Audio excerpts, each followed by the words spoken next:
Hello મિત્રો, જય શ્રી કૃષ્ણ બધાને। તો મિત્રો આજે આપણે જવાનું છે વીજળી બારા। તો અત્યારે ટાઈમ થાય છે સવારના 7:30 વાગે અને હું અને મારા મિત્ર તનજીભાઈ બંને આવેલા છીએ। હું તો પહેલી વાર જાઉં છું, પણ આ તનજીભાઈ ઘણી વાર જઈ આવેલા છે। તો તનજીભાઈને સાથે જઈએ છીએ અને હું તમને બતાવીશ કે કેવું લોકેશન છે। અને અમે અત્યારે ઊભા છીએ આ બંદર રોડ છે અને આ મીઠા પાણીનો બંધારો છે। તમે મારી પાછળ જોઈ શકો છો, એ બંધારો છે આખો, કેવો સવારનો વ્યૂ છે। અને આમથી રસ્તો મહુવા જવાય અને આમ બંદર જવાય છે। તો આપણે બંદર પહેલાં જવાનું છે। ચાલો તો વિડીયો આપણે સ્ટાર્ટ કરીએ અને વિડીયો પૂરો જોજો મિત્રો। બહુ મસ્ત લોકેશન આવેલું છે અહીંયા, અને આ લોકેશનની લિંક પણ હું તમને ડિસ્ક્રિપ્શનમાં આપી દઈશ।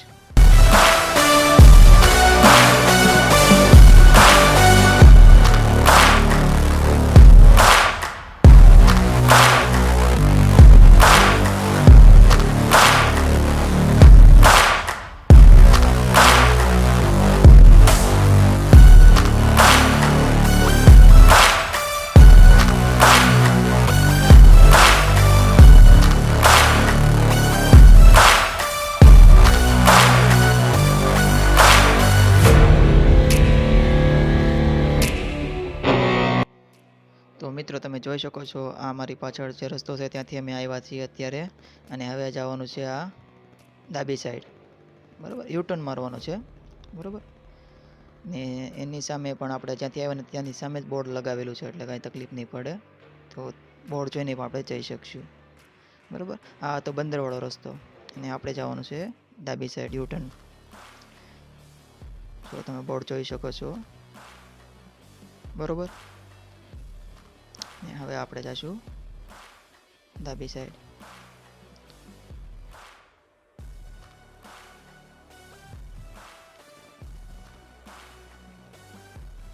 જો આ પ્રકારનો રસ્તો છે અને આ જડેશ્વર મહાદેવનું મંદિર છે, તેની બાજુમાંથી જ આગળ જવાનું છે આપણે।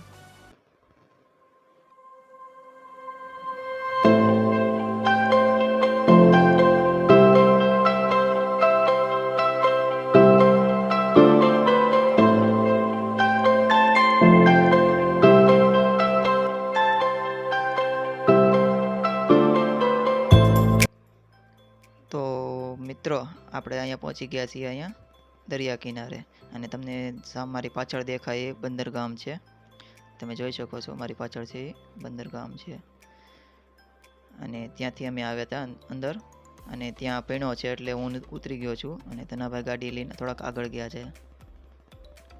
અને હવે આપણે અહીંથી જવાનું છે જમણી સાઈડ, અને તમને કદાચ રસ્તો ન મળે તો સામે એક જૂની બોટ પણ પડી છે, ત્યાંથી આવવાનું છે, જમણી સાઈડ જવાનું છે, અને ત્યાંથી આ થોડુંક હાલીને અને જવાનું છે જમણી સાઈડ પાછું, અને આ રીતનો રસ્તો છે। અને થોડોક પૈણો બહુ અહીંયા વધારે છે એટલે હું ઉતરી ગયો છું, નથી ગાડી હાલતી એટલે।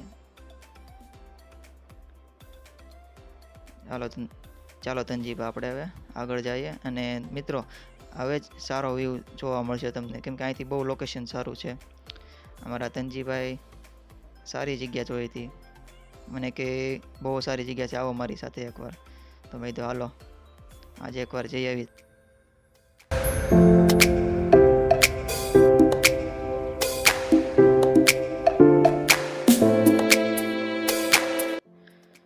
તો મિત્રો અમે અત્યારે પહોંચી ગયા છીએ, જો આ છે વીજળી બારા, અને તમને સામે દેખાય એ છે ભોંયરું, જે વર્ષો પહેલાં વીજળી પડવાથી આવું થઈ ગયું હતું। અને અંદર નીચે પણ જાશું આપણે, પહેલાં આપણે ઉપરથી જોઈ લઈએ, અને એક્ઝિટ આપણે નીચે જ જવાનું છે, બરાબર। અને સામે એક બાપુ પણ રહે છે જે નીચે રહે છે। તો અમે લોકોએ પાછળ ગાડી મૂકી દીધી છે અને હવે જવાનું છે નીચે, એક્ઝિટ આની નીચે જ જવાનું છે। પણ એની પહેલાં તમે મારી પાછળનો વ્યૂ જુઓ, સવારમાં કેવો મસ્ત વ્યૂ આવે છે દરિયા કિનારો। તો એની પહેલાં મને બહુ ફોટા પાડવાનું મન થયું અને વિડીયો શૂટિંગનું મન થયું।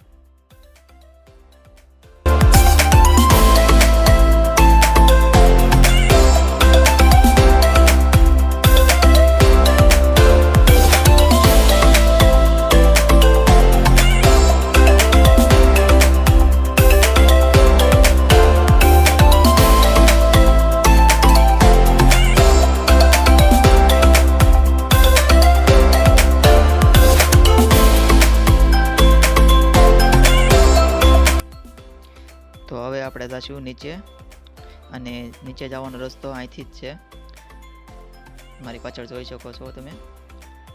અને આ 2 પથ્થર કોતરીને રસ્તો બનાવેલો છે, જુઓ તમે.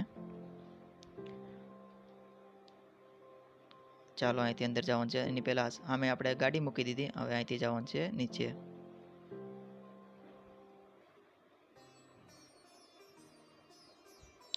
જો આ કેવો મસ્ત વ્યૂ આવે છે અહીંથી, અને 2 પથ્થરને કોતરીનો રસ્તો બનાવેલો છે.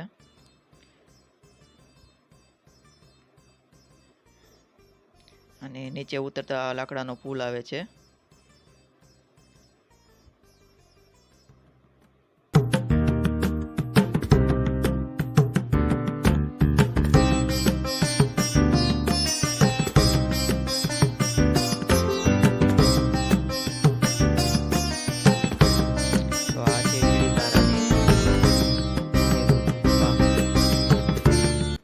તો અમે સામેથી નીચે આવીને હવે જઈશું આપણે અંદર.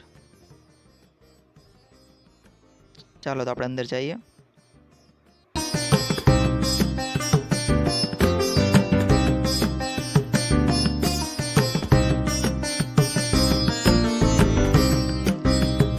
તો આ આશ્રમ છે સંત શ્રી ઈશ્વરગીરી બાપુનું.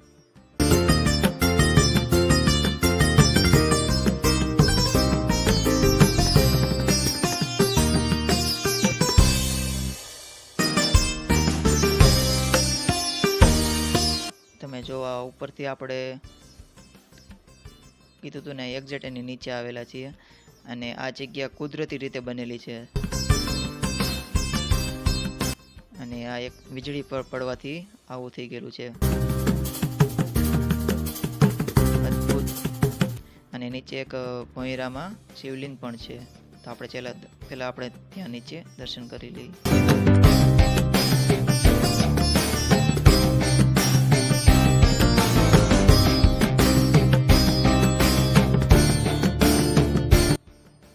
પક્ષી, પોપટ, કબૂતર લાટ રહે છે. જો આ કુદરતી રીતે બનેલું જગ્યા છે.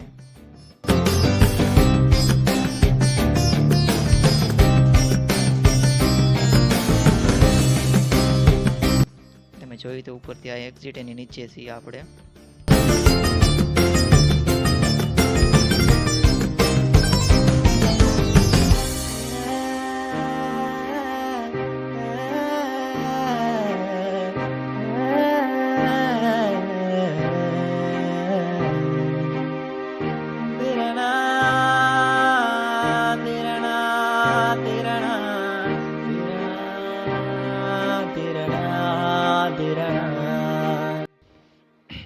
તો મિત્રો, આ વિડીયો તમને કેવો લાગ્યો એ જરૂરથી કમેન્ટ કરજો.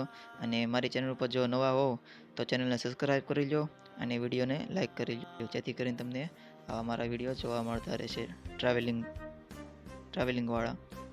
બરાબર, તો વિડીયો આપણે અહીંયા પૂરો કરીએ છીએ. ફરીથી મળશું નેક્સ્ટ વિડીયોમાં. તો જય માતાજી, જય શ્રી કૃષ્ણ.